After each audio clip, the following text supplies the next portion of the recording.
Well, hello, everyone. So I'm just going to give, for people who know us and for new people, just a little overview about the Recreation Council. The Recreation Council serves St. Louis City, St. Louis County, and St. Charles County residents with developmental disabilities. We provide information and referral services. So we're that one place that you can go to find out about all the different leisure and recreation opportunities in this area. We are not just about summer programs, we're about year-round programs. So please don't feel like, the only time to contact us to find out what's going on is during summer. But certainly summer is the busiest time for the Recreation Council, and you'll see why in just a few minutes. In addition to our information referral services, we have a variety of different newsletters and guides, including our quarterly newsletter.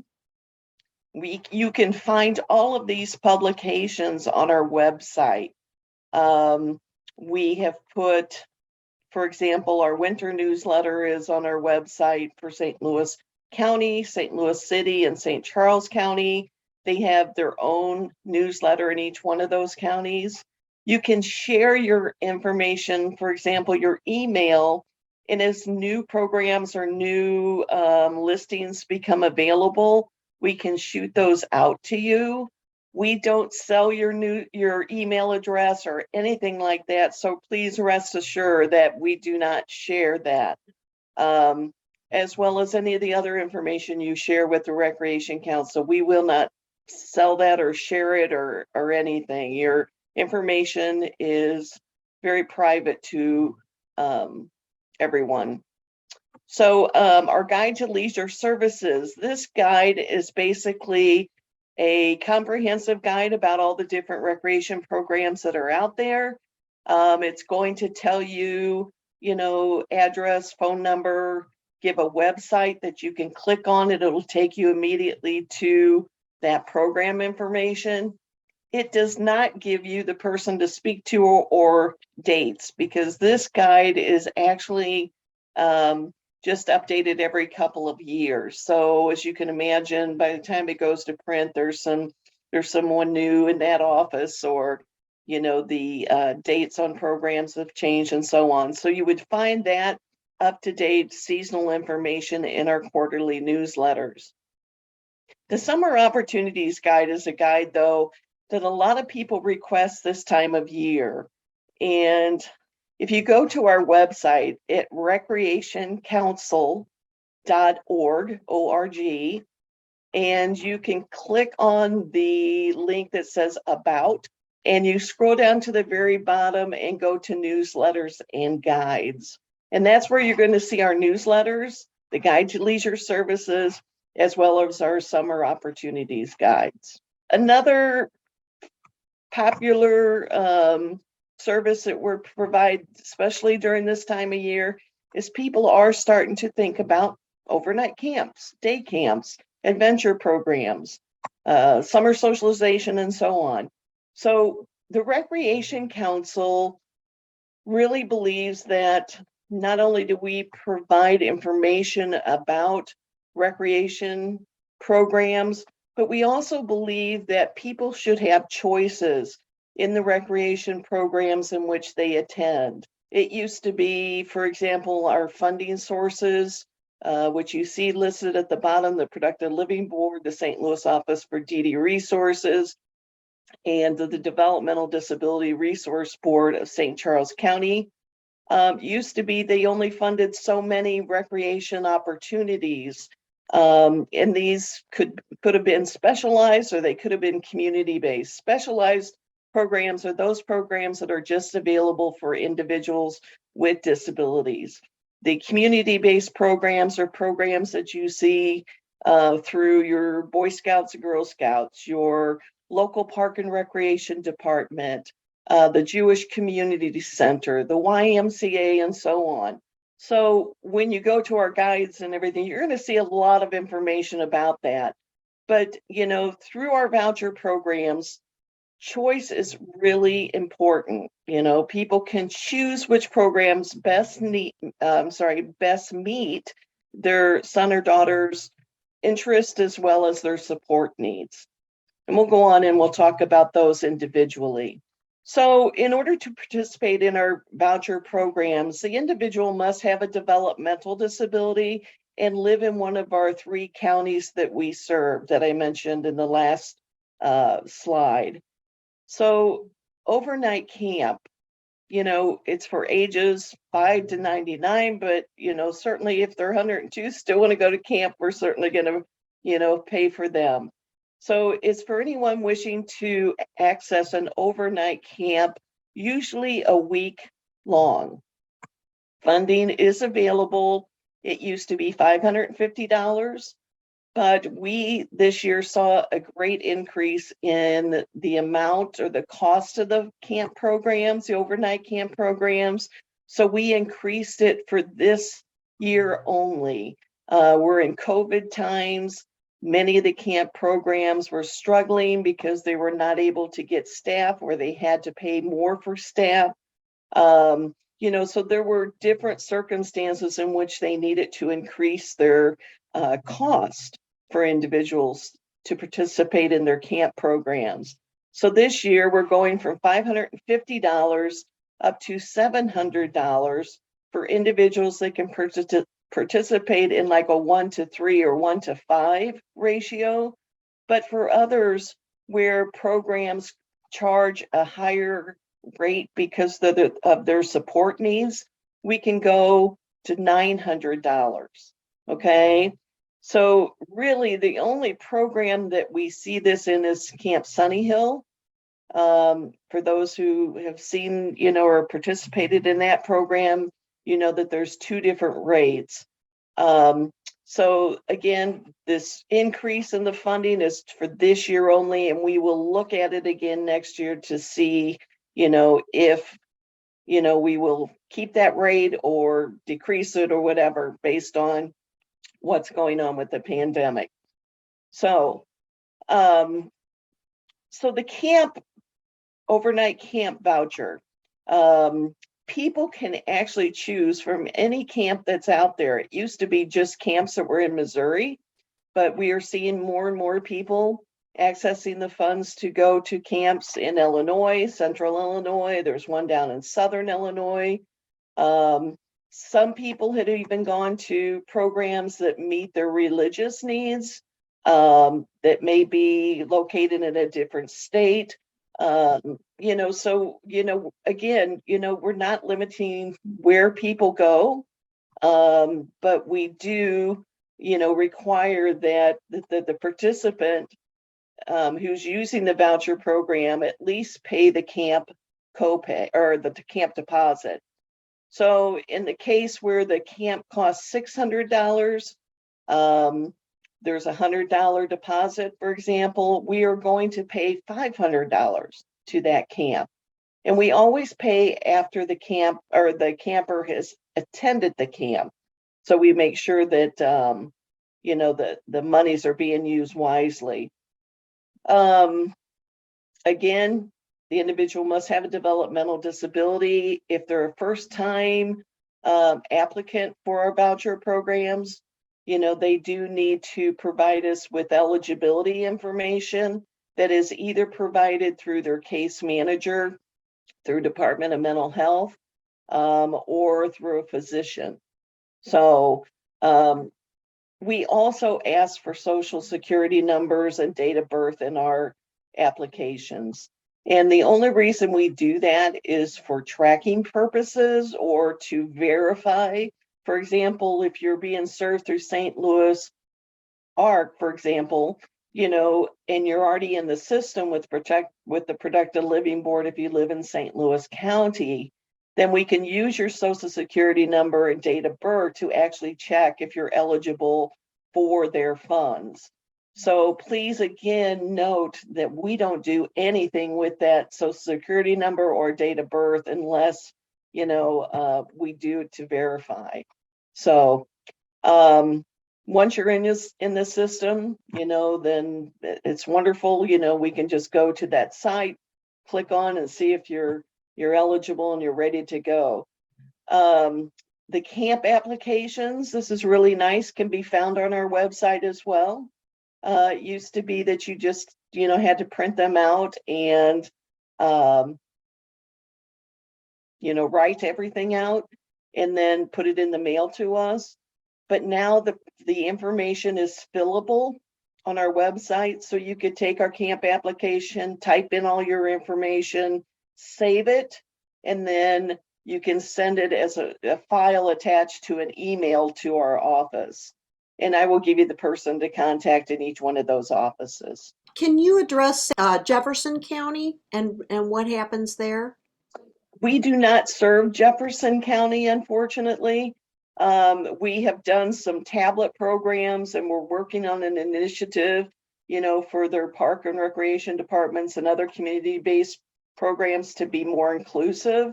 That's where our efforts are at this time, but you might call Next Step for Life, as I understand that they do have some voucher programs. Can you reiterate? There was a question about to request a voucher, the camp needs to be inclusive, or can it be just for people with disabilities? So that was a question.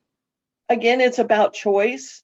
So if you need a camp program that is specialized to meet the support needs of your son or daughter, or if you just prefer a specialized camp, you certainly can utilize our voucher funds for that, as well as the inclusive camps. Definitely. The choice is yours. That's a blessing about the whole voucher program, is that you're now, making those choices, and it's self-directed, which I think is great because no two disabilities are alike, so you may have certain needs, or, your son or daughter may have certain interests, so you get to choose the program that you think is best for your son or daughter. In our summer opportunities guide, there is also questions to ask the camp director. So if you're new to a program, you can go in there and actually look at the questions, but I also encourage you to jot down some of the questions you might have that are specific to your son or daughter that you want to address to make sure that it's the camp that's best fitted for your son or daughter. So, take a look at that just to kind of give you an idea of maybe some questions to ask. But, you will see that our applications for our vouchers are very, very easy. It's a 2-page application. If you have to do the eligibility form, we have one that you can get to your case manager, or we can use the Seymour if you're not already in the system. So we make it as easy as possible, but please don't get intimidated by it. If you have any questions whatsoever, please give our office a call and we can certainly help you with that. And then you just pretty much answered it, but I'm just going to reiterate it. If someone is really confused and not sure which programs and they're trying to find what's right for their child, can they just call the office and talk with someone? Absolutely. Absolutely. We all like to talk. So we're there for you anytime. Just give us a call, and our information will be at the end of the slide on where you can call. Okay, the next one is our Adventure Voucher Program. This is for ages 18 years and older who wish to access an adventure program. What is an adventure program? St. Louis Arc has their Arc Escapes. There's also Sunny Hill on the Road Adventures. We also encourage you, for example, to look at other programs that are out in the community. Your local park and recreation department have like 2-day getaway sometime, or, they have, I'm going to use the example of going to Hannibal for, eagle watching or something like that.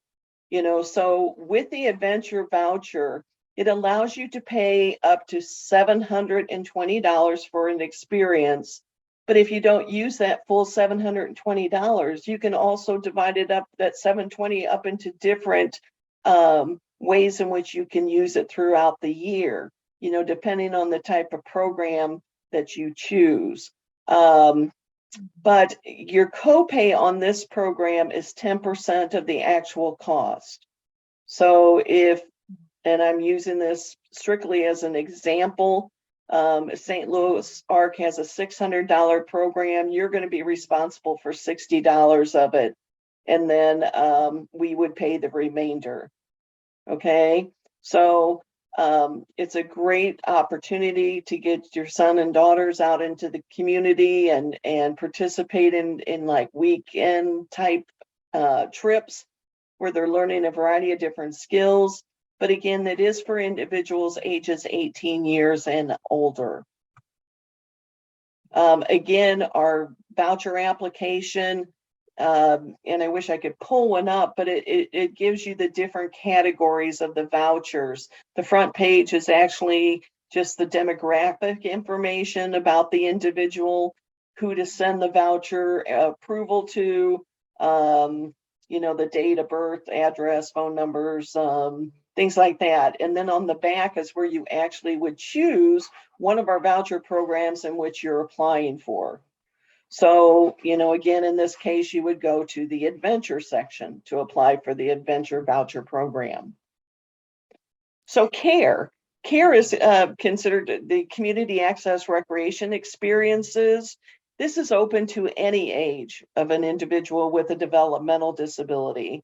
And again, that is, available, and all these are available with the exception of the summer socialization and the after school program. All these vouchers are available, with the exception of those two, in all three of our counties, and I will identify which ones. But the CARE program is actually where the tablet program, became available.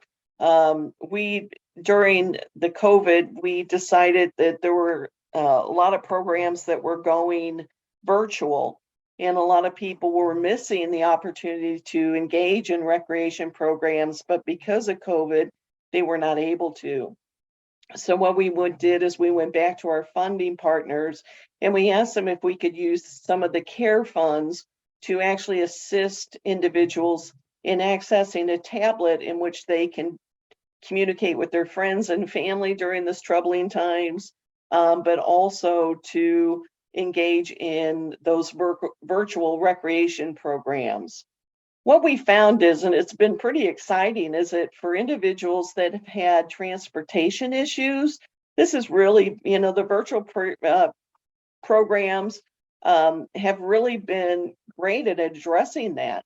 Some people, could not get transportation to participate. Now they can.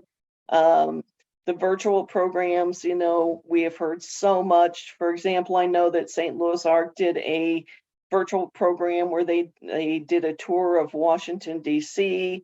We heard so many people talk about that experience and how exciting it was. But without the tablet and the technology, individuals would not have been able to do that during this time. So we were real excited to be able to provide that. With the CARE program, we go up to $350 maximum per fiscal year. And I must tell you that our fiscal year probably differs than a lot of other agencies out there because of the summer being such a popular time for us. Rather than do a July 1 through June 30th fiscal year, we run on an October 1 through September 30th fiscal year.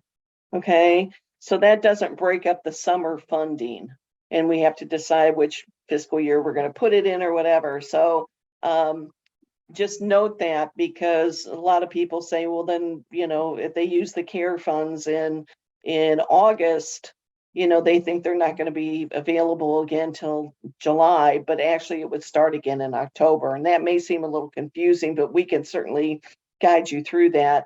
All of our applications, do state that. So it's actually easier for families and a lot easier for our staff. So in addition to the tablet program, the CARE program allows individuals to choose, again, specialized as well as community-based recreation programs, and we can assist in paying those up to $350 per fiscal year. So somebody, for example, who gets a tablet from us, that might be $150, but you can also use the remaining $200 to engage in a community recreation program or a specialized recreation program. Again, we do require co-pays. With the tablet program, it's $30 that the family or the individual would be responsible for. And with the experiences, the recreation programs in the community, that would actually, we ask for a 10% copay of the actual cost of the program.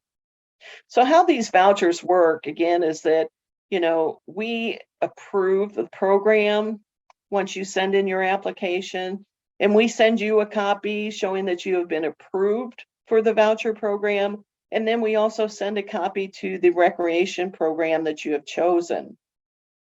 After the participant goes to the program, the provider sends us back the voucher page and indicates that yes, that individual attended. This is how much the family paid in advance, or if the family did not pay in advance, that we need to pay the provider.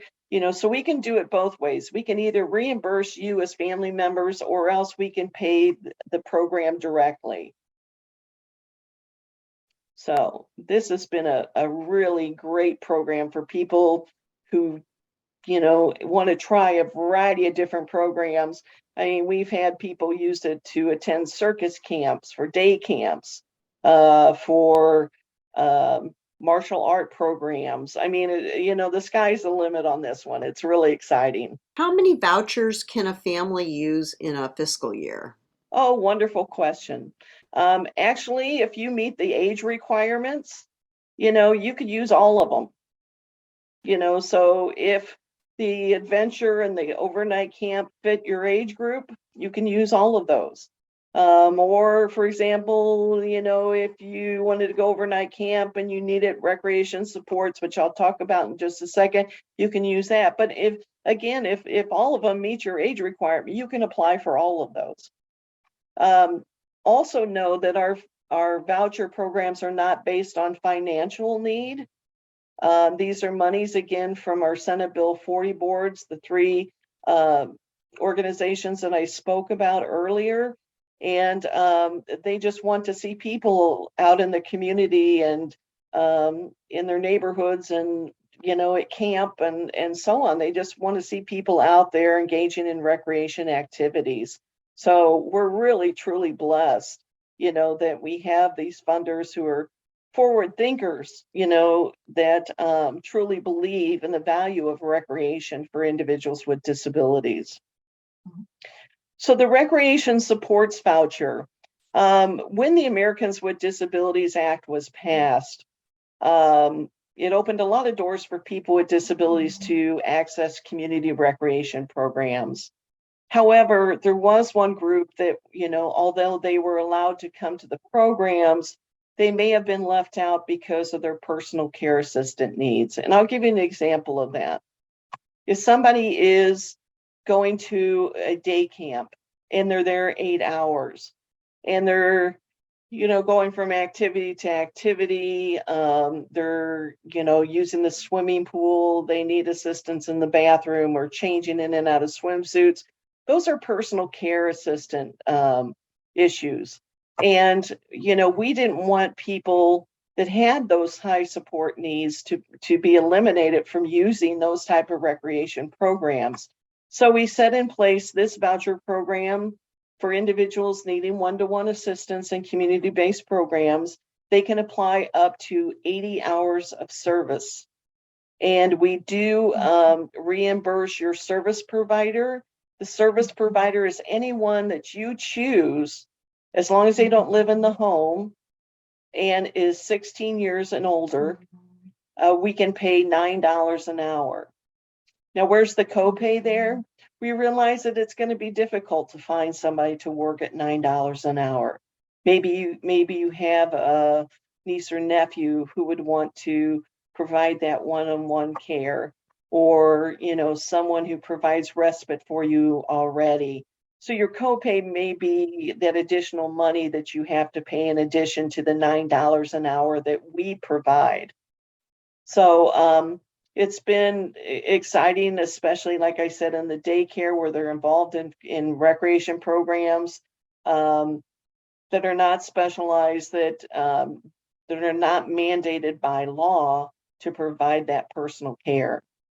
And again, because it is a delicate issue, with personal care, we do allow the family to hire, train, screen that individual. The summer socialization.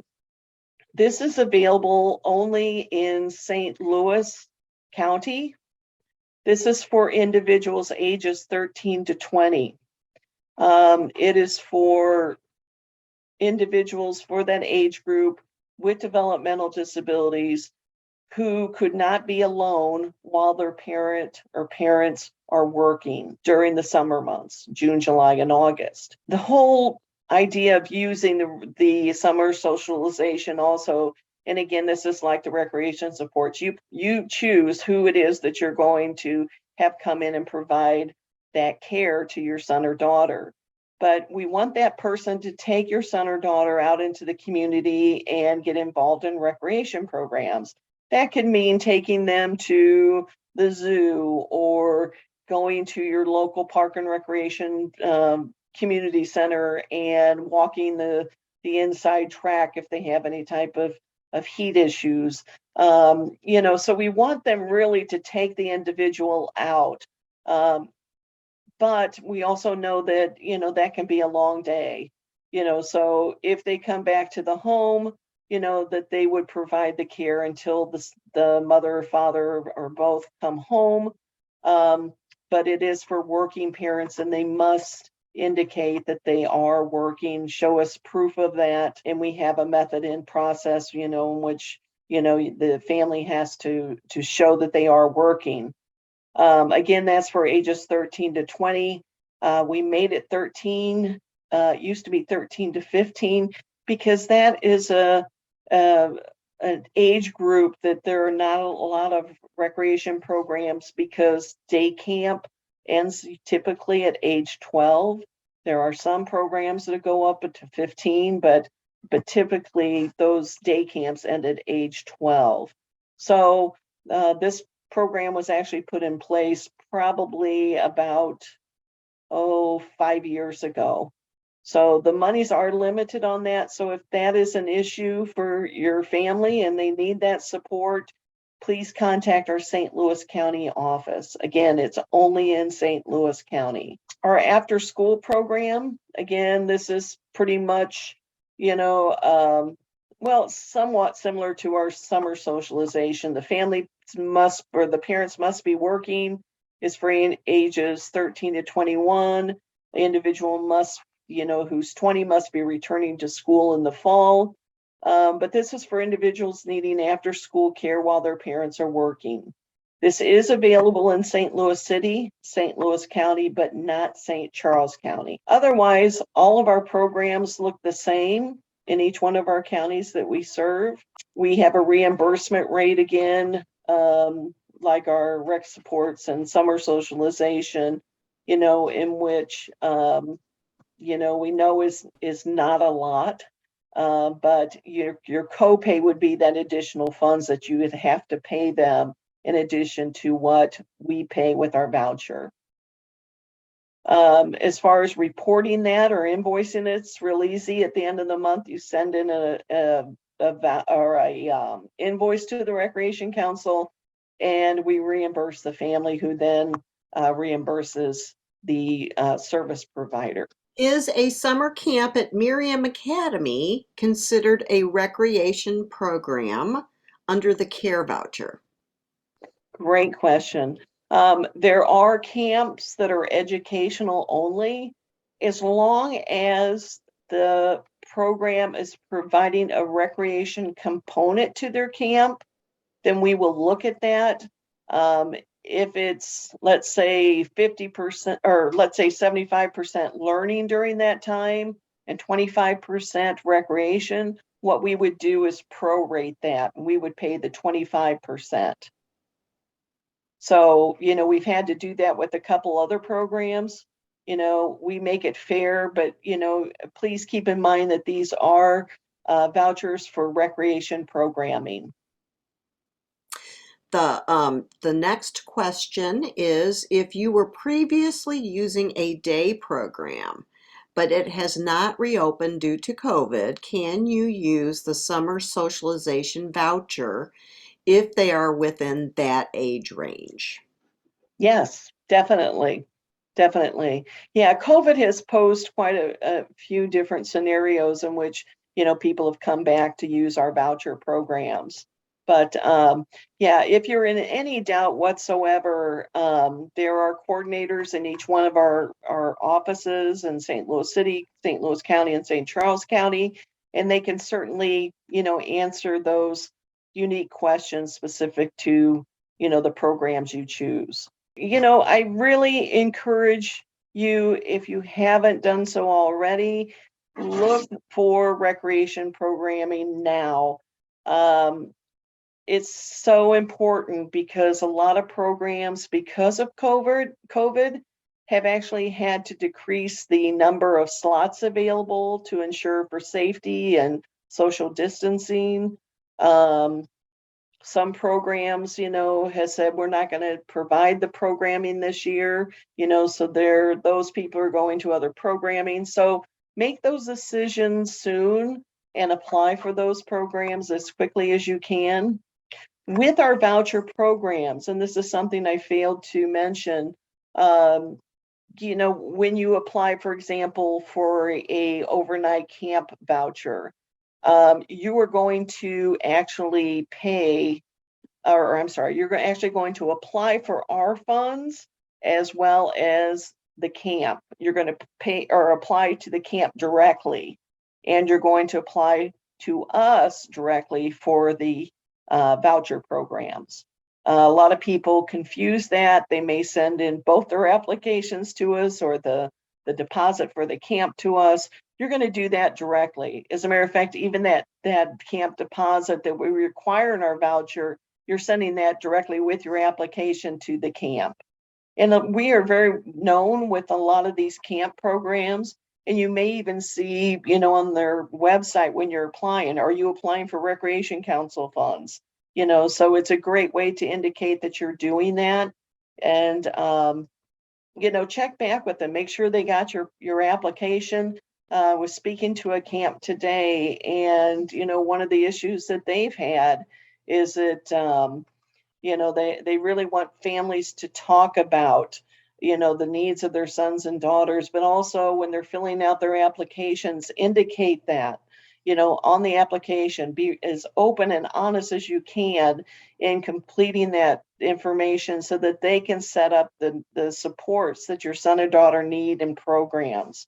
Another issue that they brought up is that, when they apply for camp, they're on certain medications, but those medications change, when they're ready to go to camp, and making sure that you bring that information or you submit it to them at least a week ahead of time, because the nurses are busy, putting all that, the medications and things together, for all the campers. So, don't reserve in any way in contacting these programs and asking them what's the best way to get the information to you as time comes for the camp or the program. It's also a good idea, to ask questions, ask other family members what they've done, visit programs in advance if you're able to, but also ask for references from the camp. It's always good because a lot of times people ask us, what is the best program for my son or daughter? Well, I can't really say that because all I know is your son or daughter is what you've told me over the phone, or if you say my son or daughter has Down syndrome, which is the best camp? Well, I still don't know enough about your son or daughter to make a choice for you, but I will give you all the information about the camp programs so that you have choices. But I do want you to call those programs and ask the questions that are specific to your son or daughter. So we at the Recreation Council also have what's called a communication journal. And it's a nice little journal. It's pretty small. It can fit in the backpack or in the back pocket of your son or daughters when they're going to camp programs or any other programs. But, we believe that communication is very important between family members and the program staff. And it's a great way, the camper or the provider can write down, Jimmy had a great day at camp today. He learned how to canoe, and what's better for family to hear, those wonderful things that, their son or daughter, are doing. But also, if you're, writing something and they're going to a day camp and you say, Jimmy's going to have a hard day today because he lost his dog last night. That's all information that will help them understand, for example, how the camper or the participant of a program is feeling and maybe what their mood may be like and so on. So that communication is very, very important. Keep that line of communication open. So are there other funds out there to assist individuals with summer programs? There are. Of course, we talked about the voucher funding through the Recreation Council. We also, for individuals who do not fit our developmental disability criteria, we do have a small scholarship fund, that we can make available. We can assist with $100 per fiscal year per family, one per family. You can contact our office, we can send you that application. It is not on our website. Like I said, it's a small scholarship program. You cannot use that scholarship program and our voucher funds together. But for example, if the participant is on Medicaid, and they need additional financial assistance, we will verify that need through their case managers or Department of Mental Health, and we may be able to provide a higher level of funding to them. So keep that in mind. The Special Education Foundation, it's another one that I've heard, provides, funding for camp programs as well as some other summer programs. So you might contact them. Program scholarships, many of these programs provide scholarships. They do fundraising and things like that. So in addition to our funds and what is available through the program, hopefully we can cover other costs. And then I've heard of families who have used their EMAP funds, through Department of Mental Health for paying for some recreation summer programs, so, and I'm sure there's more out there. We've even, suggested, for example, somebody go through, we call them the critter organizations, but, the Owls Club or the Lions Club or whatever, to assist, in maybe meeting some of the expenses associated with programs. They have been wonderful to individuals with developmental disabilities in the past, and they're just a great group, and they loved, or groups I should say, that love to help. So this is our address for St. Louis City and County residents, the 11 Worthington Access Drive. It's important if you send, your applications or whatever, and it is on the application where to send it if you prefer to mail it. We're in Suite E as an elephant, and it's very important to put that because there's a lot of suites in that area. In St. Charles County, we have an office in St. Peters. That is the contact there.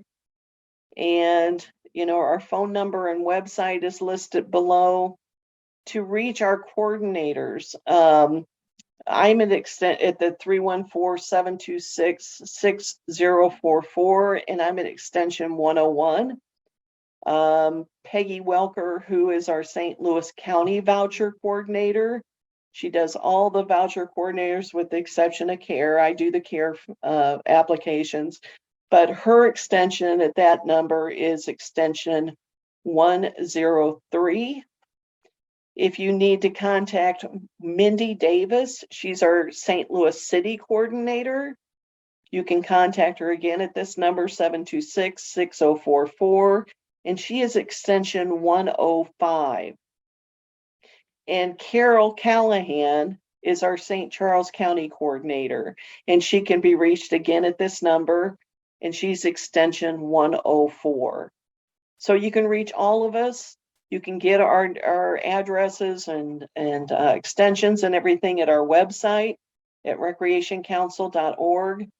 You can, like I said, get our applications, our publications, find out about upcoming events and activities, but also you can search by, if you're looking for baseball programs, you can go in and actually, do a search for baseball programs, and options come up. So if you need assistance in getting through our voucher, or I'm sorry, our website, please, again, give us a call and we'll lead you through that. You may go away because I've provided you with a lot of information, and you'll maybe scratching your head as to what did she say about that voucher program, or what are the restrictions on that. Please, please do not ever hesitate to give us a call. That's why we're here. We want to get your son and daughters out in the community recreating and having a wonderful time. What's the best resource to find lists of camps that are accessible for disabled kids? There is, besides our information, which most of the programs we have listed in our camp guide or our summer opportunities guide, they're going to be accessible. Gone, I think, are the days, where programs are not accessible. But you know what? Accessibility has different meanings for different people. So that might be one of those questions you ask. For example, I would say, my son or daughter uses a wheelchair, and I want to make sure she has a great experience and can go everywhere that all the other campers are going to go. I want to make sure that, she's safe. Are your facilities accessible? And this is what I mean by that. So, good question to ask. In addition to that, we don't put accessibility information in there, but you might try through the American Camping Association. They have a guide, or actually a wonderful website that takes you through state by state all the different camps. They list specialized camps. They list, what we consider inclusive camps, so you may find that information on there. I can't recall at this time if they do, but they provide a lot of good information as well.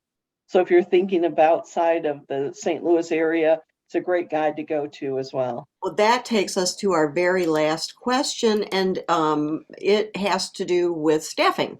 So, Mhm. having trouble finding staff, what are you hearing about staffing for the summer programs? And if I put all my eggs in one basket, so to speak, and they have to cut spots because of lack of staffing, um, and then the other programs are full, how am I going to stay on top of that? A good question. We did have to assist several families last year who were supposed to be going to one camp, and then they didn't have the support or the number of staff needed to provide one-to-one assistance. So our staff really scattered around, made a lot of phone calls to other camps, and asked if they can provide the service to the camper. And we were quite successful from it, or with it, which was real surprising at a late notice. But what I would do is ask them when you contact them or you send in your application to let you know at least by the end of June, if the camp program is going to be held. If you're looking at, for example, July or August, or tell them, at least 2 or 3 weeks in advance. Sometimes they just don't know, though. It just, if there's an outbreak, or some of their staff have been exposed to COVID and they need to quarantine, then things change. And, there's so many different factors, but ask them when they usually would let you know if the plan changes, and just say, I would just appreciate it because we would like to make other plans. We don't want our son or daughter to lose out on that opportunity. Thank you, Sue. Thank you, everyone.